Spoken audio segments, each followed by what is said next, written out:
You're watching Paranormal Girls. Oh my God, dear I'm a Lord. girl. I Okay, am thank tired you. today. Oh, I apologize. I will Well, take girl any day. Yes. beautiful Young girl. 19-year-old. There you go. Right? No, I don't want to be 19 again. Oh, no.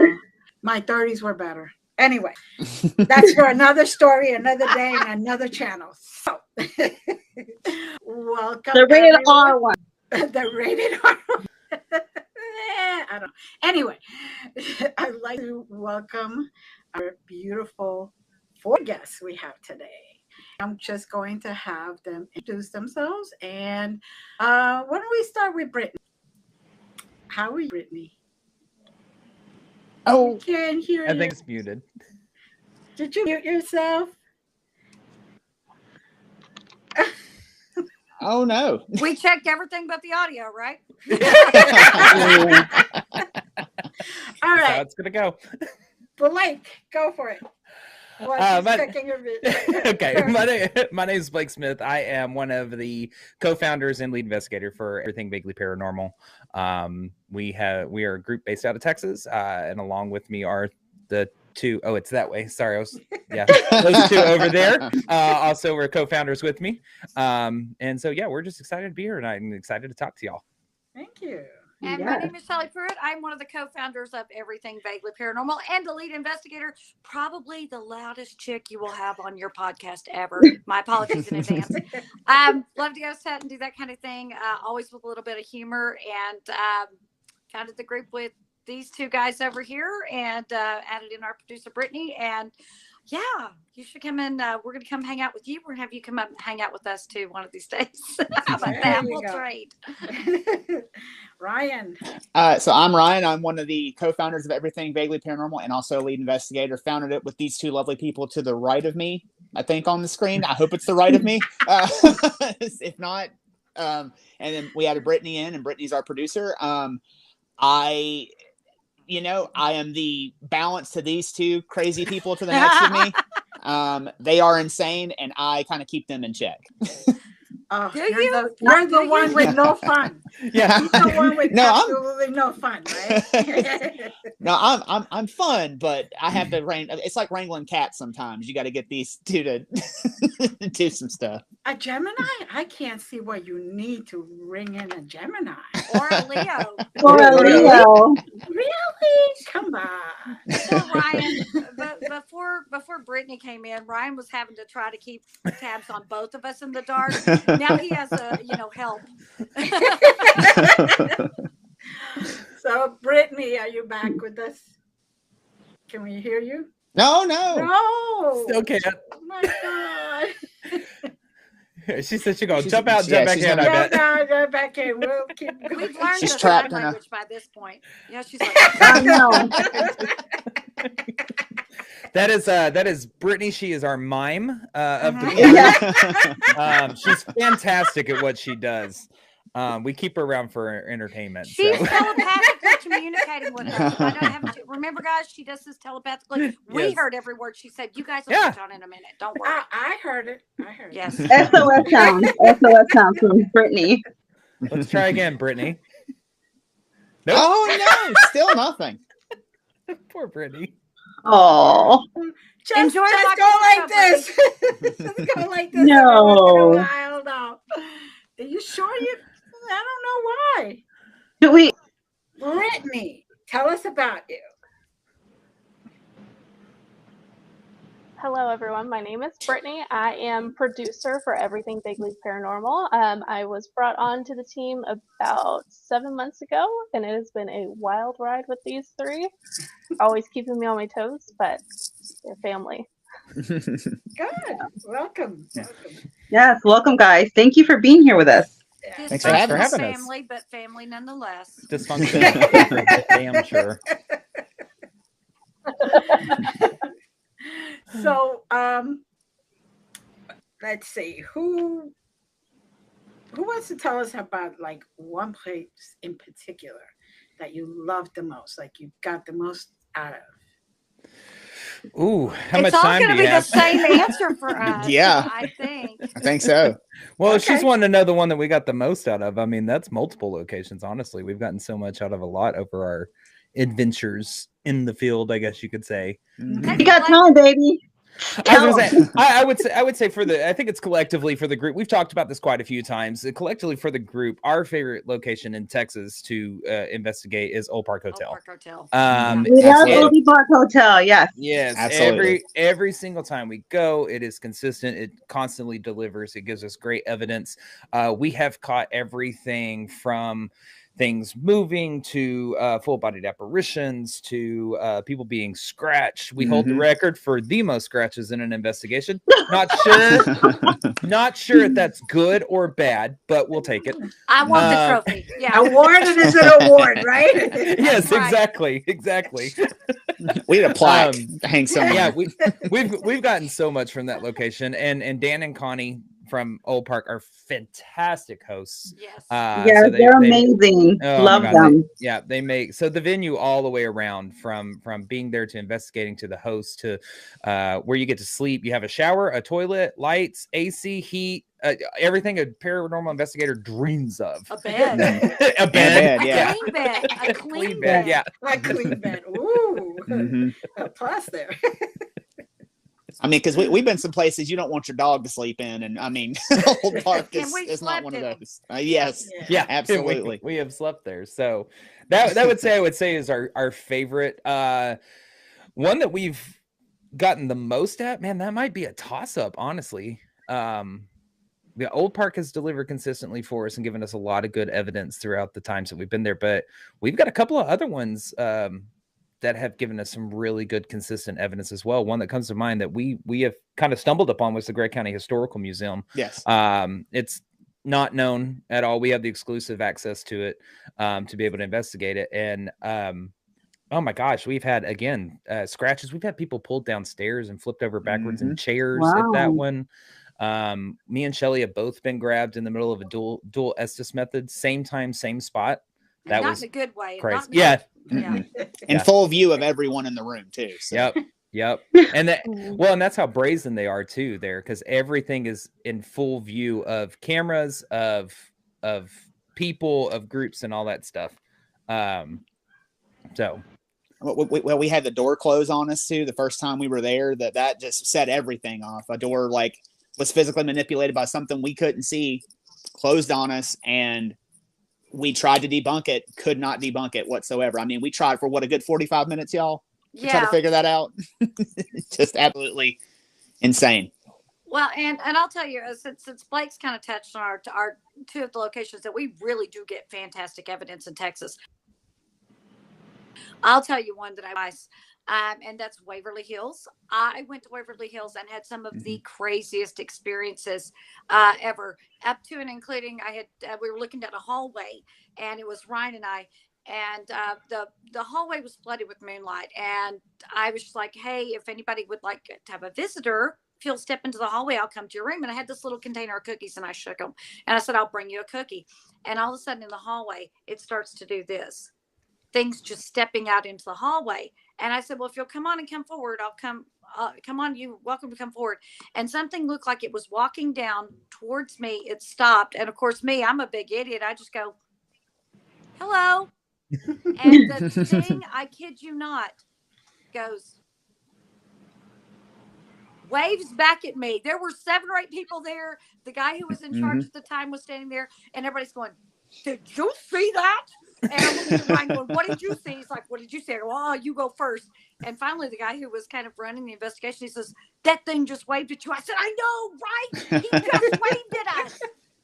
So I'll tell you that's probably my favorite so far out of state location that I've been to that I think just is fantastic, and nothing really mean, nasty, negative there. So go ahead. And I'll add on to what Shelly just said, because that's probably my favorite as well. And with that experience that she just talked about, I will say that whatever walked down that hallway towards us was so solid that if you've ever been to Waverly Hills, you know it's really long hallways. And they have the atrium where they used to roll the patients out onto so they could get the fresh air so they could help cure their tuberculosis. And so there's many doorways going all the way down that hallway. And the moonlight was coming through every single doorway. And this shadow figure was walking down the hallway towards us. And it was so solid that it broke the moonlight every time it passed one of those doors. Wow. So that blew all of our minds. And like Shelly said, there's like 5, 6, 7 of us looking down the hallway, all seeing it at the same time, all looking at each other back and forth. Like, you see this, right? This ain't just me. An amazing, amazing collective experience. And nobody wanted to say what they saw. Cause we're like, I don't want to suggest that to you. You tell me first, you know? And finally the guy running and goes, I'll tell you what I saw. That thing waved back at you. And I went, I know, right? Oh my God, that's so cool. So yeah. And then we went down to the 3rd floor that night. And on the 3rd floor, there's a story about a guy who was a homeless man that lived in Waverly Hills back in the 80s after it was an old folks home. It shut down. And so it was just kind of sitting there abandoned. And he lived up there, and people in the area kind of knew who he was because he kind of watched over the place whenever the people weren't able to take care of it. And he had a dog with him named Sadie. And then he ended up somehow falling down an elevator shaft and dying or something like that. And we're on the 3rd floor. And one of the stories is you start hearing like the jingling of a dog collar because, Sadie was one of the dogs. And so we start hearing that, and we're kind of walking around, and we come around the corner, and one of the guys who was the caretaker there was like with us walking around, and we start like calling out to that guy to see if we can get him to manifest. His name is Willie. And underneath the exit sign. Now, if you've ever seen an exit sign, all you can see is black and white and red, from the glow of the exit sign. Underneath that exit sign, a green mist starts forming.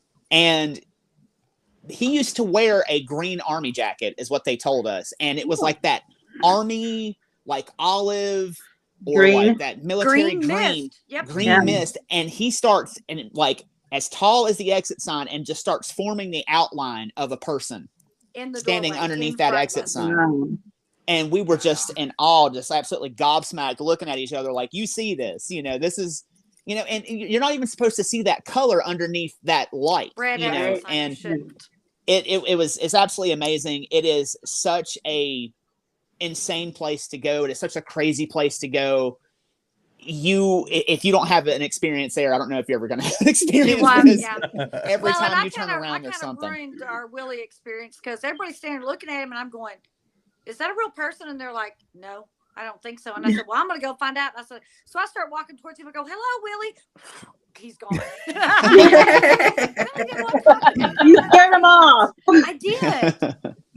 Shelly's got a knack and able to do that because when we were debunking the door closing at Gregg County Historical Museum, her and I were on the opposite because when it shut, I mean, me and Shelly, we busted through that. Like we were like, oh no, we're gonna check for air drafts and fans and so we started debunking. There's 45-minute video of us trying to debunk it. And I'm sitting there and I'm filming it, and we're on the other side of it. And we put the door back and we're trying to see if it'll move, if it's uneven or whatnot. And we wait. I think maybe about 5 or 6 minutes passed. We were like, close the door again. If you can do it, close the door again. Damn thing starts to go move, and it moves maybe about a half an inch. And Shelly goes, "Oh my God, you're doing it!" And then it stops. And I was like, "Shut up!" I was like, "Shout!" And then it holds switch, and she was like, "I'm so sorry, I didn't mean to scare you off. Please come back. Please keep doing it. Come on, please." Has there ever been a time where you guys were really scared, like in an investigation, where you were genuinely like, holy crap, oh my God, like I got chills. Yes. I feel like something's going to attack me or hurt or whatever. Like you and I know exactly the location when we were legitimately scared. Yeah, that was probably the scariest night of investigating I think I've ever had. And it would be at a location that you wouldn't think. We ended up doing a podcast episode over it for the Hill House Manor in Gainesville. And that was my first night ever being there. I think, Shelly, that was probably a few times investigating it there for you. Third or fourth time for me, yeah. And we ended up going with another group. Well, we do the Estes method on our investigations. And so they had never seen it. So we were showing them how we do it and how we run it, all that stuff. And then this guy, biggest guy there, says, let me try. Let me do it. And we said, okay. So we ended up putting him in. And Shelly was leading. And we got things going. And he gave us 2 answers, and after 33 seconds, he said nothing else. And his head kind of went down like this, and he was silent for quite some time. But it was only maybe like a minute or 2, but it felt like eternity. And Shelly goes over to like pull him out of this experiment, and he just kind of goes like just weeble wobbles. And of course, I see it, and Shelly's like, pull him now, get him out of here, get it, you know. So we start pulling him out of the experiment. We get everything off him. He has he's just glazed at this point. It takes me and Shelly plus 2 other guys to get him up out of the chair. He's wrapping his legs around it to stay in the chair. He doesn't want to leave. And we walk him through that room and into the living room, going out the front door. And he puts one hand on one side of the door frame, one hand on the other, and he starts to push back like this. He's fighting us. And we are all pushing on his back, and we cannot get him to go through. We finally get his hand off on the right-hand side, sling him through sideways. As he's going through the door frame, he reaches across the foyer, grabs onto the other door frame, and he is holding that thing so tight, about a 1/4 of an inch trim. That's the doorstop. He's holding it so tight, his fingers actually go up underneath it, and he pulls it sideways with the nails and pulls it back and pulls it off the door frame. So we're trying to shove him out the front door, like get out of the location, get out. Something is seriously affecting him, and it is not good. It's taken what, 8 people at this point? Well, at this point, yeah, we had 4 people on him, and at this point we had 4 other people on him, pulling him from the outside. We're pushing from the inside. He is not going. Finally, what happens is the 2 that were inside with us go underneath him and get in front of him to start pulling, and he starts trying to close the door with me and Shelly inside. And me and Shelly realized in that moment that out of everybody that was there, we were the only 2 that did not have a familial tie to him. Had he gotten that door closed, we would have been the only 2 left inside with him. And with his strength, I have no idea what he would have been capable of. Crazy, nutty strength, scary strength. We finally got him over the threshold, and he collapsed on the front porch. Wow. And, came to 10 seconds later and was like, why am I on the porch? He's like, how did I get on the porch? Why am I on the ground? He had no recollection of it whatsoever. And me and Shelly the whole time, we're like, this is our first time with these people. We don't know how to fix this person. We don't know what to do. But we get him up, get him off the property. And me and Shelly are running for her car, for I don't know, sage crystals. What can we do? You know, what can we do? I'm gonna get it all. Yeah, she's like, get all of it. And I got over there and I start to sage him, and he starts getting so angry at me, and he goes, I'm gonna hit you. And I go, no, the fuck you won't. Excuse my language. No, the F you won't. And I keep saging him. I put sage around him and burn a whole stick of sage on him. And finally, it took over an hour for us to get him back where he even remotely felt like himself. And we told him, we're like, I really don't think you should go back in there. He waited another 30 minutes. He went in, he laid down the couch. He was asleep the rest of the night, did not move. Didn't do anything. Oh, we think he got jumped. Mm-hmm. Yeah, sounds like it. Mm-hmm. I was scared because I didn't know if I could fix him. And, that was very scary. I had an interaction with that group one time prior, and but I had never had to fix anybody. That was, I didn't know if I could. I was very seriously doubting I could, but we kept hell, Satan be gone. Satan be gone. We were trying everything, just trying everything. Right. I would say though that a real short story that the probably most scared that I have ever been. We went to Yorktown recently, and I decided to do an Estes method, but I did it inside the coffin that they have there. And so I sat down in there and did the whole Estes. Now I'll tell you something: when you're sitting in a coffin, you're blindfolded, you got noise canceling headphones on, and you're running an Estes method, and you feel something move across your leg in an abandoned building. In a closed coffin. In a closed coffin. I was like, get me out of here, get me out of here, get me out of here. In my head, I was like, spirit, spider, snake, bug, I don't care, just get me out of this coffin.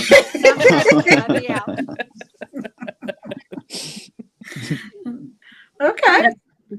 Yeah. Now, go ahead, Glenda. Yeah, my experience is that some groups actually protect themselves before they walk in, and some groups don't.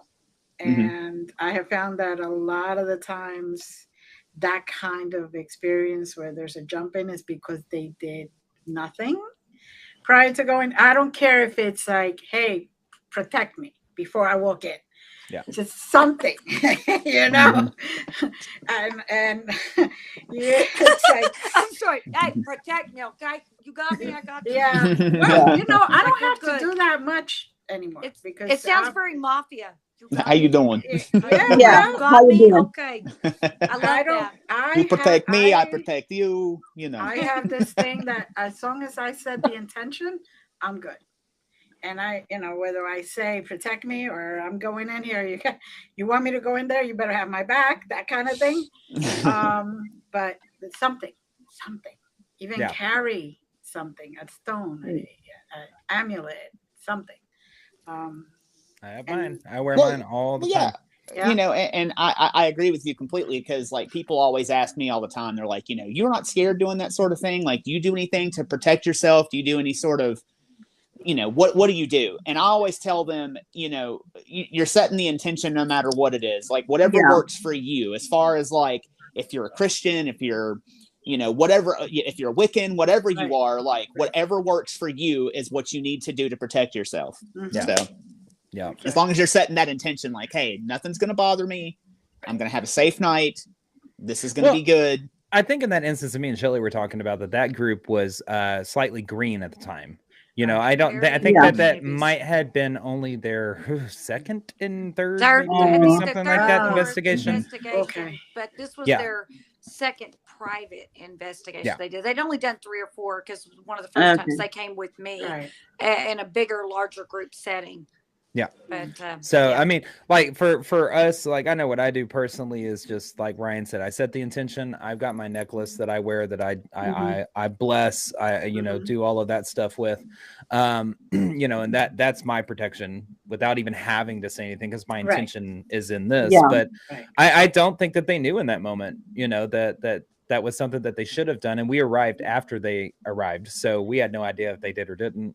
Right. You My know, protection is this. If it works, it works, right? Right. Let's see what happens. I hope I'm gonna be fine. Be like, I'm good. says the one that always runs towards the basement as soon as we walk into Right. the place. Oh my gosh, I do too. I do too. We have to go together, Shelly, one day. Hey, Me yeah, and let's you, it would go. be crazy. Yeah, basement's We like don't- Adam. You can always- literally on the spirit box get Satan is in the basement, and Shelly's like, "Oh, I want to go meet him. Let's go." Yeah. I'm like, hey, Satan, come to see you, buddy. Me and I Ryan, know it's me and not Satan. me and Ryan joke all the time with people when they ask us about like Shelly and how she investigates all this stuff. We're like, we get to a location, we're talking with people, you know, and stuff like that, and we're like, in the basement. Oh, Shelly, did you hear that there? Shelly, damn it, where the hell did she go? And that's when Ryan will go, there's stairs over there, and they're like, never mind. Go down to the basement, you'll always find Shelly. Yeah. Mhm. So how did you guys start the group together? Like, I mean, y'all just met and decided to form it, or what happened? How did you all start? It's kind of funny to me because It's my fault. Yeah, it we is. blame Shelly for the crap show that we are. No, no, You're it's welcome. the three of us that founded it. It all converges on one like story, Location. like one location, one storyline type thing. So I know that Ryan and Shelly met prior to me meeting the two of them about a year prior to, but that was at Yorktown as well. Ryan had come. I was leading a group with another group, and Ryan had come, and I met him. Yeah. And loved him, and I wanted to put him on the team, so we got him on the team. And then about 7-8 months later, Blake shows up to Yorktown to take part in an investigation that now Ryan and I are leading. Mm-hmm. And we loved Blake, and we were like, we got to get Blake on the team. Well, we get Blake on the team, and then we decided we're just going to do our own thing. And we're like, okay, we're going to do a podcast. We're going to do a team. I'm like, Blake, you got the technical know-how. I'm like, I've done it before. And I'm like, and we got to bring in one. Well, by the way, Ryan is the human Rolodex. He knows everything. Everything. well, thank you. But Well, I and was actually going to brag on Blake a little bit. You know, Yeah. whenever me and Shelly were leading the investigation, Blake shows up, and like we had different stations where you kind of like Paranormal 101, where you're kind of like teaching people how to do stuff. And Blake shows up, and he's got a backpack full of stuff, and he starts pulling everything out, and like knows about everything about this and that and the other. And I was like, we're like, easy boy, yeah, we're like, easy boy, you got on.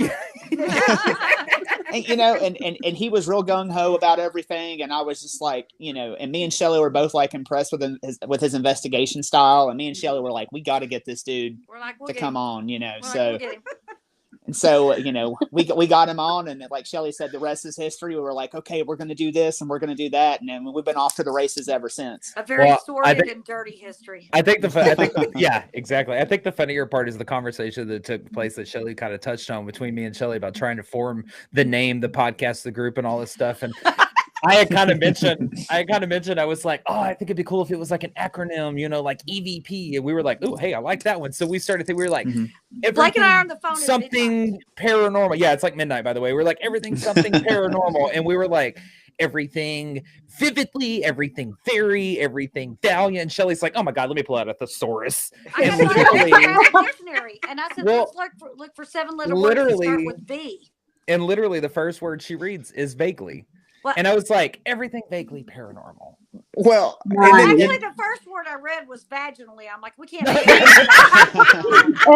vaginally paranormal. You know what? I would be down to check out that group. Well, I already have that. You see, you and me both. Anyway. That's right. That's the first word you read, and then of course you said vaguely, and we were both on the phone like back and forth for like 10 minutes, like vaguely. So what's the toss-up was vaginally and vaguely? No, I think that was the top two choices. Yeah, and then we're like, let's get Ryan on the phone. And and then they texted me the name. They were like, "Here, what do you think about this?" And I was like, everything vaginally paranormal. So they had typed it so fast that it was misspelled, and it said everything vaguely paranormal. I was like, what? So then we started talking about it, and like, we got him on the phone. It just fit, and it's perfect. You know, we were like, oh, you know, EVP, we can make this work. You know, it's one of those things we wanted vaguely in there because it was like, look, we're going to be doing the podcast with it, and we're going to try and cover everything that we possibly can: aliens, cryptids, UFOs, you know, poltergeist, hauntings, demonic, you know, true crime even. Yeah. And we were like, look, if it's even vaguely paranormal, we're going to talk about it. So that's how we became everything vaguely paranormal. And everybody has just loved the name ever since. Like, it's just been a lot of fun. Most people can't spell it. Well, I ordered a banner for Paracon one time, and when it came in, I showed it. I think it was just Shelly or Ryan, and they go, everything vagoogly, and I was like, we're like, send it back. They can't spell either. I was like freaking out, and I was like, oh, you're a few choice words. Oh my God. So, speaking of podcasts, tell us a little bit about y'all's podcast. Rated R 18 and up, we say a lot of really bad words. Yes. Perfect. Yeah, that's about the sum of it. And we have more fun than most people because I mean, we're constantly laughing, cutting jokes, but it's also very informational, and you get some really interesting stuff, and we really dig for something that nobody else knows. Yeah, we always try and find that one fact. We write a research paper for every podcast. We take turns, and it rotates between the three, me, Ryan, and Blake, as to who's leading. And literally, I think they're better than me. I write up until literally 5 minutes before the podcast starts. So, I found something else because I was just researching. I went to watch this one last thing. I'm like, hang on, I'm going to print this. I'll be on screen on time. Just be ready. Roll it. I'll be there before it goes live. You know? Well, we do. So it's a weekly podcast, and we're live on Tuesdays at 8 p.m. On Facebook and YouTube. And we, like I said earlier, we cover the whole gamut of everything. I mean, anything vaguely paranormal that you can think of that's in the paranormal world, we cover. We cover true crime as well. Those are pretty much all that we do. But that also includes like your conspiracy theories and all of that kind of stuff. So and fraudsters and stuff like that. We cover a whole wide array of stuff. We do special times of the year where we did, like for May, we did Ferocious Females in honor of Mother's Day, because who doesn't love that for a Mother's Day? Right. And then this month, July is moving into Alien Month. So we're getting ready for that as well. but yeah, so it started out the three of us. We went for about a year and about 3 months, and then we were like, yeah, we need some more hands to press some more buttons and do some more stuff, and I think it's time for us to grow. And it's a good problem to have whenever Yeah. you're now getting so much input and inquiries and things like that you need someone to help you. And we were like, yeah, okay, we all have full-time jobs, we all do things outside of the podcast and outside, and I don't day off, what is that? Full-time job during the week, ghost hunting on the weekends, doing the podcast on Tuesday nights, doing research for the podcast any night that you're not on the podcast or ghost hunting. So it's a lot of work, but it sure is a lot of fun. We have fun. I'm gonna say about 7 months ago, Brittani came on an investigation and showed some interest in what we were doing and was willing to learn, did a really daggum good job the first time around, and just basically kind of mentioned it. She walked into our path at the right time, because we were just like, we need some help. And she's like, if you ever need any help, and so we were like, you don't say. we got together real quick, and I was like, hey, about Brittani that came to the investigation, what do y'all think? Should we add her? Yeah, let's add her. And thus Brittani was joined. Blake already knew me. Blake had actually sold me this house that I live in, which it came with a haunted garage, which is always fun. Keeps it exciting. Yeah, so and I've been coming to investigations with the team for about 6-7 months before I even joined. Yeah, like close something to like that. Close to something like that. Yeah. So yeah, and it just kind of worked out. It just I filled a niche that was needed at the time, and we've only gotten bigger since, which is great. Yeah. And you all complement each other really well. And I really enjoy the podcast. I do drop by once in a while to say hi and watch you guys. It's a great podcast. I'm sorry. And we appreciate it.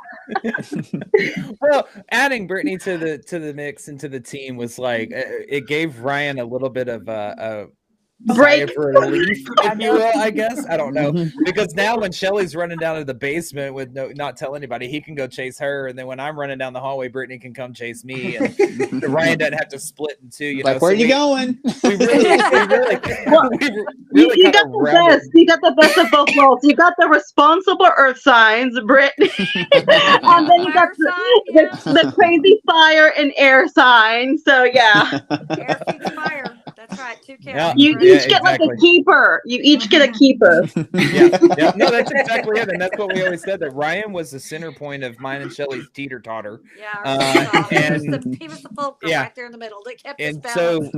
So we about had wore him out, and we were about to break, and Brittani came on and just, reinforced that a little bit. She stood on the other side of it. Yeah. So we have our 2 calms, and then we have our 2 chaotics. And now you guys also have done documentaries. You want to tell us about them? One of them being Olde Park, which we love, and the other one, What was it? Yorktown. Yeah. Sure have. No. So Blake, I say you want to start on how we got in contact and all that. Oh, thanks for electing me as a spokesperson for EVP. Yeah, we'll let you just kidding. You need a break. So we got teamed up with this documentarian from ScareNetwork.tv, and he was in the middle of doing the Yorktown documentary, and we just happened to cross paths at the right time, and told him that, like, hey, between our group, like, we've investigated that location probably close to, if not 30 plus times at this point. And I said, we've got evidence and we've got stories, and he was like, oh my God, I got to talk to y'all, and so we jumped on basically what we're doing here, a call with him on Zoom, and ended up having a really good conversation with him, sent him a lot of our evidence and everything that's featured in that documentary. It's a really well done documentary. It definitely tells the story of Yorktown. It shows some like in action shots of them investigating, because we weren't a part of the actual investigation. That would have been Eric Connor and Sean Austin. Yeah, they were in that. So we kind of threw in our evidence and stories on top of that. So it really gives you the history, the kind of lore, the legend of Yorktown, lets you understand what kind of location it is and what is there and what we believe to be there. And then we also had Olde Park, which we just got through doing not too long ago. It released in March of this year on scarenetwork.tv. And that one, man, that one was such a good documentary. Phenomenal done. And what's funny is that night that we were investigating with him for the documentary, that wasn't even the most active night. Because we did 2 nights. It was the second night. We kept saying, you should really stay for the second night. You never know what you're going to get. Yeah, we're going to have other people in here, but you should stay. And he was like, oh, I've got to get home. I think I've got everything I need. Oh, we told him, he was like, I should have stayed. We're like, damn right, you should have stayed. Yeah, he knows now. Because that second night that we were there was the night that we got the most scratches in an investigation in Olde Park. So you should have stayed. He knows better now. Yeah. What's some of the best evidence you've gotten at Olde Park? I'm gonna let Shelly tell her story. Besides the scratches. I'm gonna let Shelly tell her story. Probably the most irrefutable piece of evidence I think I've ever laid my eyes on. Absolutely. So, probably my third time at Olde Park. We had a group, and a lot of the group had gone to bed. There were only like 6 people, and then me and another investigator. And a lot of the group had gone to bed. And I'm like, you know what? I'm gonna go upstairs. Go upstairs and walk around by myself. And she goes, well, never go anywhere by yourself. I'm like, fine. So I go down this hallway, and I'm calling for Deacon. Deacon's the spirit there. Deacon likes me. He's probably the most well-known spirit there, and I like him right back. I like him. So he likes blondes. I know he does. He's opened the door on me while I was changing clothes before. That was a lot of fun. Oh yeah, he naughty. But I was up in this hallway, and I'm just like, hey, Deacon, come on out. I'm like, Deacon, not going to leave till I get a picture of you. I'm like, come on out, Deacon, come on out. Now, the person who came upstairs with me, she is at the far end of the hall back behind me. I am facing down where the chair room is. She is all the way up by where the bathroom and the rooms that people stay in are. And I'm like, come on, Deacon. I took a series of 22 pictures. And on the 19th picture, I see something come up in my face and go away just that fast. I see this with my own eyes. And as soon as I see it, I'm kind of startled a little bit. And I hear her yell from the end hall, what the F was that? I go, I don't know. Let me keep taking pictures. I took, 3 or 4 more pictures. And then I decided I was going to review my evidence. So I start looking through it. And holy cow, in picture number 19, there is a full body apparition. And he's holding a pistol. But on the wall, there is a second apparition. And he's holding a rifle. And as I'm looking at it, I go, holy crap, I am in the middle of a gunfight. And this, it's been featured on Fright Club with Ghost Brothers and Jack Osborne. I sent that to the producer, and he said, send me all the pictures. He went through every single picture, and he looked at it, and he says, I've had everybody look at it, so I cannot debunk this. And I'm like, that's because it really happened, y'all. So, yeah, that's probably my favorite. I'm very fond of him. I call my picture the gunslinger. I love him very much. Probably my favorite picture I've ever captured ever. And I've gotten other full body apparitions. Something about getting my old sexy Deacon on camera. And it really, like, if you look at it, and it's, you can go, I think it's both on our Instagram and our Facebook, that if you go kind of scroll through our photos and stuff, you'll find it. It's on the Olde Park episode of the podcast. Yep, that as well, which we've done multiple episodes over. And in the documentary. Yeah. So if it's if you're able to find it, you can see it. If you look at this photo and you still have questions if there's something on the other side after that, then I can't help you. I mean, it is that, like, prominent in this photo. It is an amazing capture. There's absolutely no doubt what you're looking at. But other than that, that's probably our strongest, most irrefutable piece of evidence from Olde Park. But we have gotten all kinds of things besides the scratches. We have had dual Estes methods there, where Shelly led, like, me and Ryan, that had gotten so dirty because we were talking to the brothel girls. Things that I'm not going to read on y'all's podcast, but that was a fun one. I bet. we were also talking to. I believe I told someone to ingest an appendage. That's a great you told me PG way. Yeah, PG way to put it, Ryan. Good job. Yeah. He asked me to nosh on an appendage. Yeah.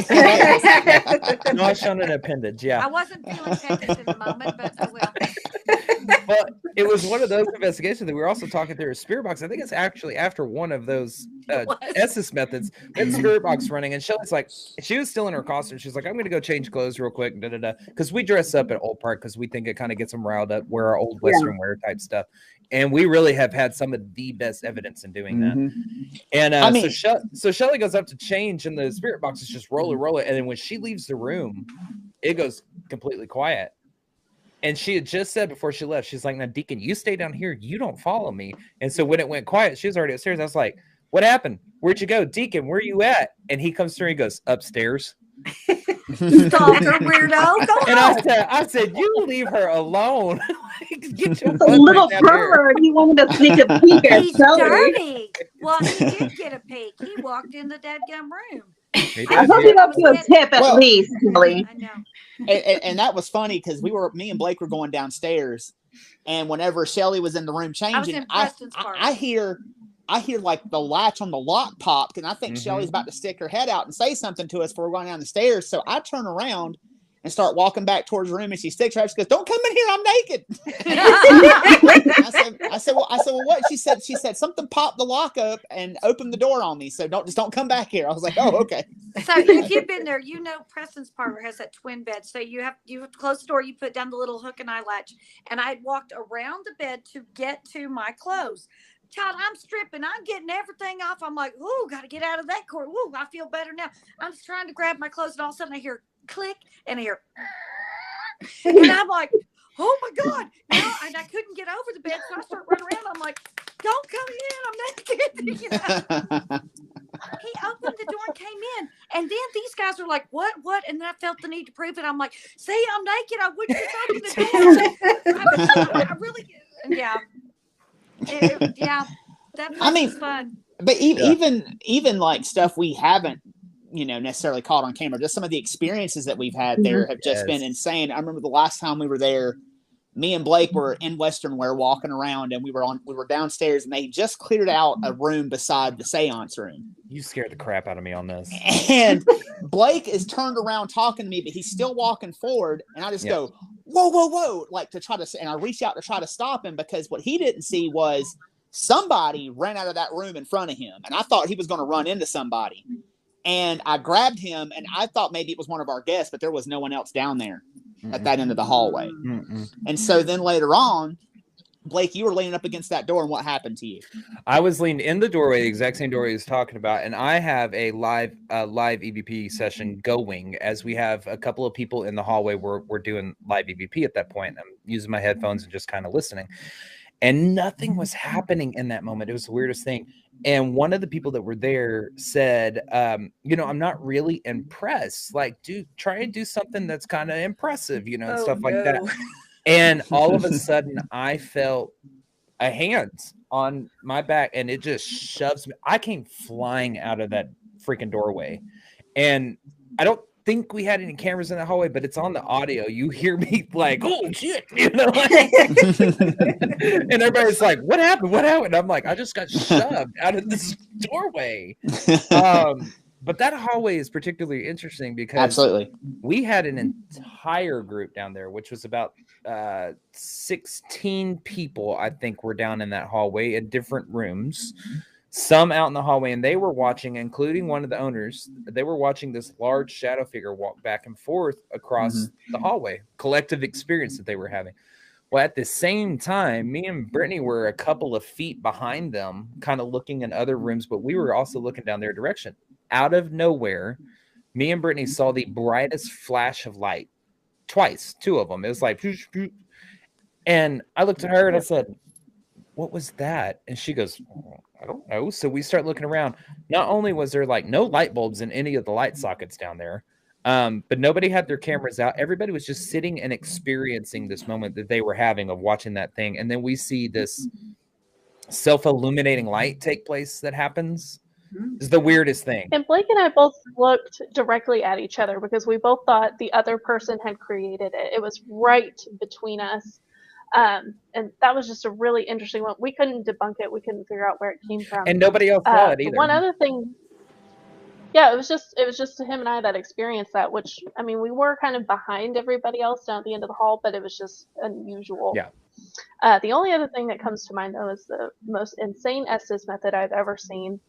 Blake is leading Shelly and our other part-time investigator, Rhonda, upstairs at the end of the hallway. And, we're getting some good stuff and things are going. And then Shelly gets this really nasty old man start coming through. And he's just angry with Blake. And she leans forward at one point, and Blake, just before this, had knelt down in front of Shelly to ask her a question. And she leans forward, almost hits him, emphatically telling him, no, you need to listen to me. And then from that point on, we were like, let's test this. Blake just stopped asking questions and was just moving to different positions in the hall. And Shelly kept pinpointing him. Remember, she's an Estes. She is blindfolded. I know her eyes are closed behind the blindfold because she doesn't want to mess up her makeup. That's right. I wear a lot of mascara. And a good 7 minutes on this Estes, she is just Blake will move to one side of the hallway and she'll pause in what she's saying, and then when she starts speaking, she flips back to him because he switched to the other side of the hallway. And then at one point, he was like, "Oh, watch this." He does a side shuffle back and forth, but stays in the same place, but he moves his weight and comes right back. And she just leans back and does this with her hands, which isn't normal for Shelly. And she goes, "Very funny." It was the craziest. It's the craziest Estes I've ever seen. It really was because what she was saying as I was moving was I moved to my left, her right, and she goes, "To my right, stop." And that's when she was like, "Whoever's over here, he does not like you." So Ryan, you hear him on the video go, "Blake, move to the other side of the hallway." So I go to the other side of the hallway, and there's a beat, and Shelly goes, "Don't move. If you move, he saw you move." And so I'm like, what the hell? So I go back to the other side, and she's like, "To my right again." And then that's when I do the thing where Brittany was like, I turned around to the group and I go, "Watch this." And I do this kind of fake out. He does not move his feet. He keeps doing it. He just shifts his weight from one side to the other. Yeah. And that's when she says the very funny. But what she says after that is she goes, "Very funny." And of course, everybody reacts in the group. We're like, "Holy crap." And then she goes, and he said, "Don't play with me." Oh, wow. Okay. And then at the end of it, once that started getting towards the end, I stand up in front of Shelly. I turn around to the group and I kind of fold my arms like this, and I put my finger up telling the group, don't say anything, because I'm still doing my movements and not asking questions. The moment I get my back to Shelly, she goes, "I just heard kick him." And I was within reach of her foot. Had she just kicked out her foot, she would have hit me. But our other investigator, she goes, "I just heard kick him." And our other investigator goes, "Don't." It was two spirits being like, "Kick him. No, don't." Right. Little fun fact. Yeah, go ahead. I was gonna say that one's also if you want to watch that one, I think that one's back in our December episode of Olde Park, back when we had Dana Connie on. That one, God, it's just crazy. I mean, that place just yields every single time you go there, no matter what. I mean, you're going to have some kind of experience anytime you walk in that building. Yeah, a little fun fact. I don't even let people use my spirit box anymore. I've actually, because the kind of things that come through. Okay, so if there's somebody that is nice and wants to be protected, especially females and children, they go and they find Ryan. They want to talk to him. If it's somebody who needs help, or who wants some kind of help to get out of the place, they come and find Blake. If they want to be a jerk, they come find me. And literally, the kind of things that come through the spirit box and get said to me, and whenever people use my equipment, they will go, "Dang, you're not kidding. You get a lot of negative stuff on yours." I'm like, yeah. So I actually have, instead of letting people use my actual one, that one now stays in my pocket. I bought a replacement. I'm like, oh yeah. It's like, "Shelly, want to use your equipment?" Let me tell you what happened the last time I let somebody use my equipment, which was the catalyst for me to no longer allow anybody to use the spirit box I use. At Olde Park, had two people in a row. "Shelly, want to use yours?" I always say, "Are you sure?" First one got scratched. The next one, she got up to do it. She is not even in for, what was it? Not even 2 minutes. Like a minute and 45 seconds. No, not even that. She's just over a minute, because the video is a minute and a half long, and it took about 10-15 seconds of and she goes, started. I want you to lead it, which I'm always like, are you sure you want me to lead and use my equipment? You know what I get. She goes, yeah. And literally opened up the circle. All of a sudden you see her jump. She's doing this, and we pull her. But the funny part is that we never heard it in the moment. We go back and listen to this audio. We hear and it's loud. We did not hear it in the moment. And we pull everything off of her. And this is a girl who's not afraid of anything. She's already been scratched once in that building, and in a full view in front of guests, we pull everything off. We close the circle. We go to move her hair, and she literally has a handprint on the back of her neck, like somebody just slapped her. You can see the space between the fingers where it went across the back of her neck. Handprint. And I'm like, see, nobody gets to use my stuff no more. Well, and I had an interesting advantage of that, because like Shelly was kind of in front of her leading this Estes method. I was back behind her to her right, and we also talked to a gentleman who was directly behind her. And Ryan, I think you were off to her left. I was filming. Yeah. No, you were filming. Never mind. You were filming in the doorway. I was to her left, I think. What I saw with my eyes as I'm just back there watching, like I see her start to like react, but what I thought she was reacting to was her headphones sliding up, because I saw them leaving her head. Oh. And so I think it was trying to pull them off. Now, I told Shelly and Ryan, I said, now, granted, as an investigator, do my due diligence, I didn't see the other side of her head. So I don't know if her left hand got there quick enough and just threw it up. But when we talked to the guy that was behind her, he goes, no, her hands were nowhere near her headphones, and her headphones were coming up off her head. So she not only got slapped, but they were trying to pull the headphones off of her head. Wow. It's the wildest thing that I've seen. And then we heard the slap in the video, and we were like, holy, how did we not catch that in the moment? Yeah, we didn't hear it in the room. None of us heard it in the room, but you hear it on video. Yep. Yeah. Crazy. There's no doubt it's haunted, because I've had my own experiences there, some crazy ones there the few times I went. And even when we were all there together, I can't remember which one of you, but one of y'all got scratched too. Y'all came downstairs. I can't remember which one it was. I'm sorry. And y'all showed me that. Was it you, Brittany, that got scratched? Brittany got scratched on her ankle. It's always me. It always needs to be Brittany. It really does. Oh, you're a ghost, Brittany. I do. I'm like, that's why they like to scratch me there. I'm just like, I'm glad that she came into the group, because it took the heat off of me. Out of the three of us on the bottom, I was always being the one that got physically touched and scratched. Well, and all that stuff. and I'm glad that you came in, because that took the heat off me. Now they just scream at me and call me bad names. So. It's an initiation process. That's all it is. Yeah. And I've only ever been scratched one time, and it was actually at Olde Park where I got scratched. So I mean, yeah. I have been scratched. I have had my neck grabbed twice. Once in the confessional at Yorktown, once in the Psychomanium at Olde Park. I have had I've been bit. I have been physically bit with a bite mark on my leg. At Yorktown? At Yorktown. Mm-hmm. I've been scratched. I can't tell you how many times. Yeah.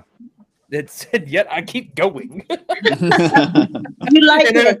And in my head, I'm like looking at my necklace, like, why aren't you working? We are gluttons for punishment. That's it.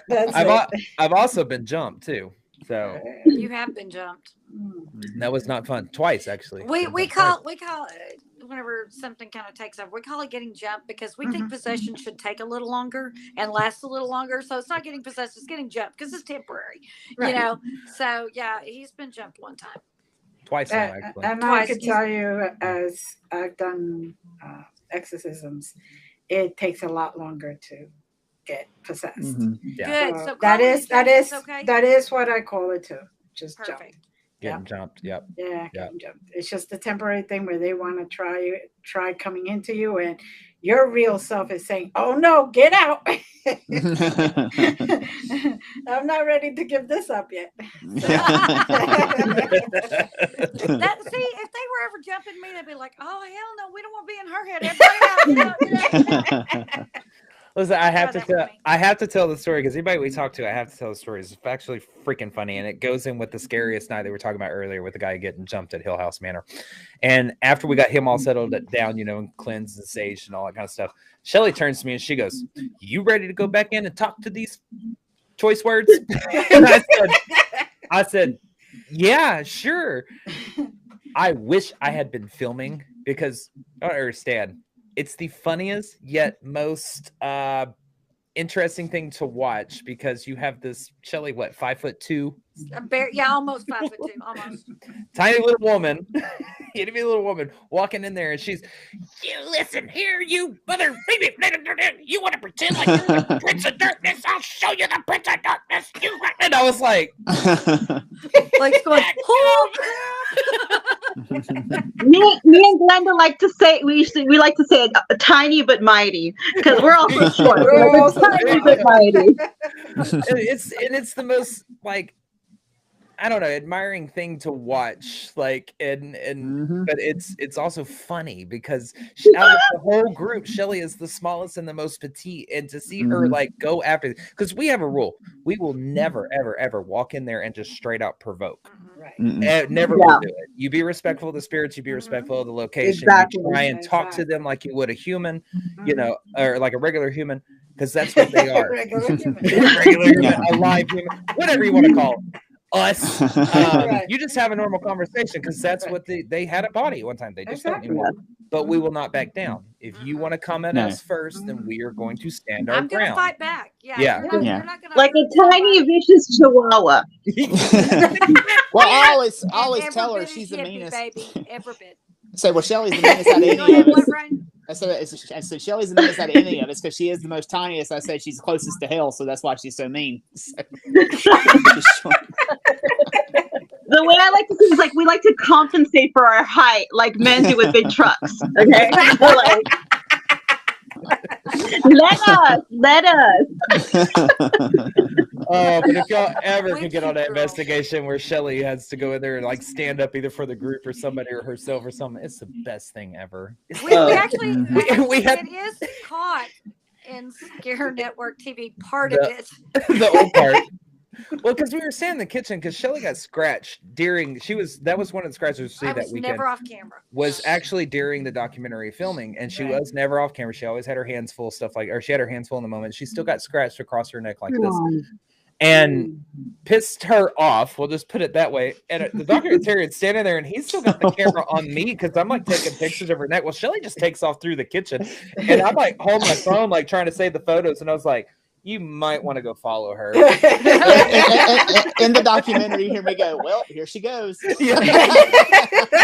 And so we all take off after her, and he catches just the faintness of it. And he tries to put the subtitles down below. I don't think he captured all of it, but he kept having to put in star. Yeah. And then whenever he catches me going out, and I'm like, no, we ain't upset. We're good. I'm like, I'll be back. We're good. And you hear Ryan telling him, oh, all that's going to do is just piss her off. She'll go right back at him. Oh, man. Yeah, I always fight back, but that's the only thing that really makes me mad. I signed up for this. So if you come after me, that's one thing. If we have groups of people there that might be doing it the first time or just trying it out for fun, or maybe they're investigators, but they aren't really expecting anything nasty, and it becomes a safety issue, that is the one where you are going to make me angry enough to call it every name in the book and go after it. And I have no problem. I will sage it out of there. But like, play with me. I'll send you away. And you don't know a way till I've sent you away. Now, do you guys have any upcoming events? Or where can we catch you guys? Let us know. Blake, tell them everything they need to know. It's kind of the go-to. I'm the go-to guy on the podcast. So as for catching us, like we said, we are live every Tuesday night at 8 p.m. on Facebook and YouTube. We are everything Vaguely Paranormal across the board. So you can check that out. We've also got a Linktree link that you can click on our profiles. It's going to take you to everything that we possibly have going on. We are getting ready to go speak at Medicon in Kansas City, Missouri. So we will be there doing our essentially the best of evidence captures, if you will. So we'll be doing that. We also do public investigations where we do allow the public to come in and investigate with us. That is on our Eventbrite page. All of that stuff is on our link tree, so just go check that out. We've also got audio versions of the podcast if you like to listen to the audio versions, but I will tell you, if you watch the video, it's a little bit funnier because you get the facial expressions. Ryan and Shelly get into it, and I'm over there eating the popcorn and I tell you, people tune in to see us argue with each other. They really do. They do. And basically what you saw tonight is what you're going to get with us, but we also do deliver essentially a storyline and a story of whatever topic we'll be covering. So all of our upcoming lives that we have coming for the month of July are already on our YouTube. So go check it out and click that notify me button if you want to catch one of them in particular. So